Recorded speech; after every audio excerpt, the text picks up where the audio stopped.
Sebuah truk terguling di tanjakan Jalan Pura Guogong, Jimbaran, Kuta Selatan, Jumat 16 Desember sekitar pukul 16.30.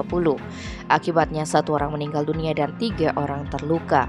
Insiden itu terjadi diduga karena truk yang dikemudikan Ponadi 45 tahun beserta rekannya Masudi 45 tahun, Lihi 42 tahun dan Kris 25 tahun tidak kuat menanjak.